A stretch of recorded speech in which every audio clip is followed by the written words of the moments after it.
Temos a oportunidade agora de conversar com o Maílson da Nóbrega, economista, ex-ministro da Fazenda, a quem desde já agradecemos pela gentileza de ter aceitado o nosso convite. Ministro Maílson da Nóbrega, um bom dia para o senhor. Bom dia, Milton. Bom dia, Cássia. Obrigado pelo convite. Bom dia. Ministro, nós temos aqui no Brasil discussão sobre reforma tributária, temos as regras fiscais, temos reunião do Copom com política de juros, mas eu quero começar olhando porque acabou de acontecer lá fora com a compra do Credit Suisse pelo seu principal concorrente, o UBS. De alguma maneira, isso dá uma tranquilidade no cenário econômico para a gente começar a pensar as coisas aqui no Brasil? Olha, eu acho que sim, não é? Essa é mais uma das medidas que os bancos centrais e governos do mundo rico estão tomando para evitar uma catástrofe financeira como foi a quebra do Lehman Brothers em 2008, não é? O governo suíço ofereceu 100 bilhões de dólares de liquidez para o UBS absorver o Credit Suisse. Nos Estados Unidos, como a gente sabe, o governo resolveu garantir todos os depósitos, né? Então, ainda há um certo receio de alguma turbulência aqui e ali, mas eu digo, em termos de medidas estruturais e ousadas, algumas novas adotadas pelos governos, tendem a acalmar os mercados nas próximas semanas. Ainda ontem, as ações do Credit Suisse caíram lá na Suíça, mas eu diria que com o tempo a probabilidade é de o mercado se acalmar. O que o senhor identifica como medidas novas? Essa ideia do Banco da Suíça de oferecer 100 bilhões de dólares para a liquidez do Credit Suisse e do UBS. Em segundo lugar, e antes dessa, foi a ideia de garantir todos os depósitos nos bancos americanos. Até então, a entidade que fazia esse trabalho garantia até 250 mil dólares. E no caso do banco que quebrou na Califórnia, o SVB, né, ele só tinha 20% dos seus depósitos garantidos pelo governo. Por isso que teve uma corrida, né, e se continuasse, isso se espalharia por todo o sistema bancário americano. Agora, ministro, voltando aqui para a realidade nacional e até pensando em como essa realidade pode ser eventualmente afetada pelo que está acontecendo em outros países do mundo, como essa questão dos bancos, o senhor acredita que a gente tem possibilidade de notar alguma mudança de curso, alguma mudança de pensamento em relação aos juros no Brasil na reunião desta semana do Copom? Eu acho, Cássia, não tem nenhuma chance, né? Em primeiro lugar, porque dificilmente essa crise que se instalou há cerca de 2 semanas no sistema bancário americano, dificilmente vai chegar aqui. A gente pode até dizer que está exagerando, mas o sistema bancário brasileiro tem uma regulação melhor do que o dos Estados Unidos e tem uma solidez do sistema muito mais forte, né? Portanto, nós estamos longe de sofrer aqui uma corrida para os bancos. Portanto, isso não vai afetar a ação do Banco Central. Em segundo lugar, a nova âncora fiscal, ou seja, o arcabouço fiscal, ele só estará em vigor, só estará funcionando depois de aprovado pelo Congresso Nacional. O governo anuncia que vai divulgar as novas regras esta semana, mas enquanto não chega a aprovação final do Parlamento, essa é um conjunto de intenções, de desejos, né? E o Banco Central não pode tomar decisões de política monetária baseadas em suposições, em ideias, ainda que muito boas, né? Portanto, eu acho que o Banco Central vai demorar muito a começar a reduzir a taxa de juros, até porque esse arcabouço fiscal dificilmente estará aprovado no Congresso antes de junho. Na nossa empresa Tendências, nós estimamos que o Banco Central deva começar a reduzir a taxa Selic a partir de agosto. A gente viu hoje que muitas organizações, bancos e consultorias já estão prevendo setembro, né? Dificilmente será em maio. É quase impossível ser maio. O que pode acontecer é que se o Banco Central, conhecendo as intenções do governo, possa, no comunicado em que anuncia a decisão do Comitê de Política Monetária, sinalizar que as medidas do governo vão na direção de criar o ambiente para a futura queda da taxa Selic. Ministro Maílson da Nóbrega, o que o senhor espera dessas novas regras fiscais que estão sendo estudadas pelo governo Lula?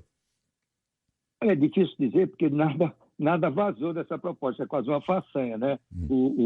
O ministro Haddad apresentou a ideia a vários ministros, agora com o presidente da República, e não vazou. Mas eu acho que tem um componente importante, pelo que se tem ouvido do secretário do Tesouro Nacional. é que vai haver um limite para o gasto público. Até recentemente se pensava que o governo iria usar como âncora a trajetória da dívida pública. E como a gente sabe da experiência internacional, essa é uma âncora frágil, porque várias decisões fora do controle do governo podem aumentar a dívida pública. Por exemplo, uma crise que eleve as incertezas da economia mundial e uma fuga de capitais, isso impactaria a taxa de câmbio, e o câmbio mais alto, o dólar mais alto, impacta preços, que impacta a inflação.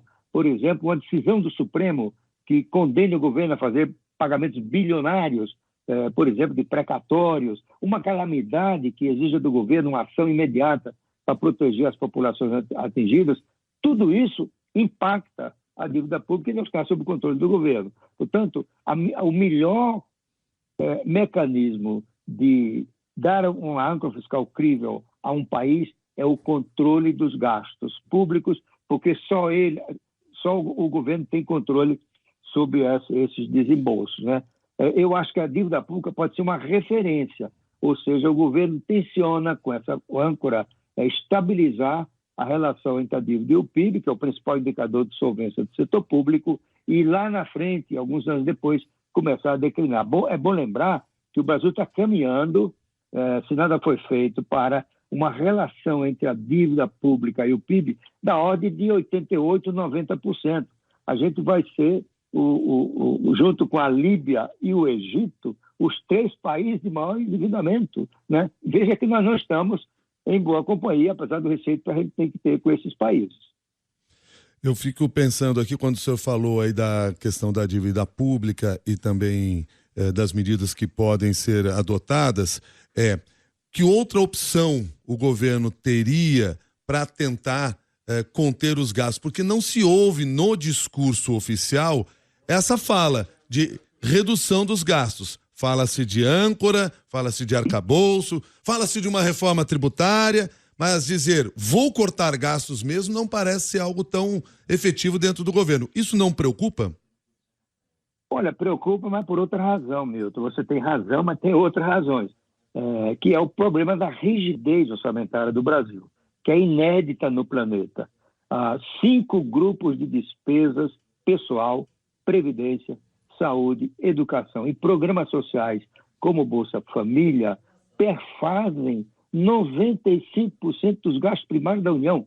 A União tem apenas 5% de gasto com margem para corte ou para exercitar políticas públicas pró-crescimento, pró-redução da desigualdade, pró-redução da pobreza. Para você ter uma ideia de comparação, no mundo, esse percentual é 50%.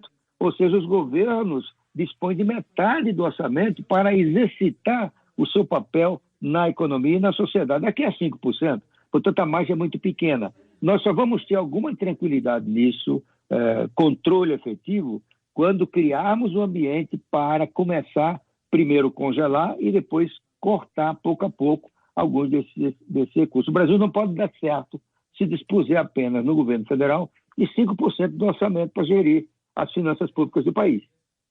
Ministro, qual que é a expectativa do senhor em relação à aprovação de uma reforma tributária? Novamente está sendo discutida, tem uma das propostas que está um pouco mais avançada no Congresso. O senhor acredita que a gente tem a possibilidade de ter essa reforma ainda nesse primeiro semestre? Olha, Cássio, eu estou muito otimista com essa reforma. É a grande jogada do governo Lula. É ela que vai criar as condições para o Brasil crescer mais lá na frente, não imediatamente, né? E porque existem 2 projetos excelentes no Congresso. Olha, eu fiz parte do primeiro grupo de trabalho do governo em 1983 para discutir uma reforma tributária. Portanto, há 40 anos. E acompanhei todas as propostas e discussões desde então. Nada é melhor do que esse conjunto que está aí, que tem por base uma verdadeira revolução na tributação do consumo no Brasil. O Brasil tem o pior sistema de tributação do consumo do mundo, do planeta. É um sistema que tem 5 tributos caóticos, disfuncionais. É em cascata, né? Ou seja, o imposto incide sobre ele próprio, as regras são confusas, a confusão permite de interpretações distintas do mesmo fato. A empresa pensa que está cumprindo corretamente as obrigações, um fiscal chega e diz que está errado. autua a empresa, ela tem que contratar advogado, comparecer à audiência, gastar com passagem, hospedagem, tudo isso é custo. O Brasil tem o maior contencioso, judicialização, quer dizer, de tributos no mundo. Não é? Então, eu acho que essa reforma vai resolver todos esses problemas, porque ela substitui 5 tributos caóticos, como eu falei aqui, no governo federal, o IPI, a COFINS e o PIS/PASEP, os estados, o ICMS. O ICMS, pra você ter uma ideia, Cássia e Milton, muda 70 vezes por semana em todo o país. Imagina uma empresa que tem que acompanhar negócios em 10, 15, às vezes a totalidade dos estados. É um caos, não é? Então, todo esse sistema vai melhorar com a reforma tributária. E ela tem mais 2 aspectos relevantes que cabe mencionar. O primeiro é a legislação uniforme. Estados e municípios não podem mudar a regra, como eles mudam hoje. E segundo, a probabilidade de devolver às populações pobres o que elas pagam de impostos. Por exemplo, quando um pobre passar pelo caixa do supermercado, digitar o seu CPF, o sistema identifica que ele é pobre e imediatamente, ou alguns dias depois, acredita no cartão dele, por exemplo, Bolsa Família, o que ele pagou de impostos. E estão imaginando um sistema, uma melhoria, que ele já desconta na hora no caixa. Certo? Então, e finalmente, a simplificação brutal. Não é? Eu vi outro dia um especialista falando, um dos responsáveis por esses estudos, o Nelson Machado, dizendo que todas as obrigações fiscais, tributárias dos contribuintes, depois da aprovação, serão resolvidas com apenas 4 cliques de um computador. A nota fiscal vai diminuir. A quantidade de campos da nota fiscal vai ser muito menor do que é hoje. Isso é uma revolução. E com impacto, deixa-me repetir, muito positivo no potencial do crescimento do país. Alguns estudos mostram que o PIB potencial, ou seja, potencial de crescimento da economia brasileira, pode aumentar 20% nos próximos 15 anos. Eu, pessoalmente, intuitivamente, acho que vai ser muito mais. Que os políticos pensem da mesma maneira que os economistas desenvolveram esse texto, porque vai depender deles a aprovação de um texto que o senhor é otimista. Isso mesmo. Muito obrigado, ministro. Um bom dia para o senhor. Bom dia, Cássio. Bom dia, Cássia. Mais uma vez, obrigado pelo convite. Bom dia. Ministro Mailson da Nóbrega conversando conosco no Jornal da CBN.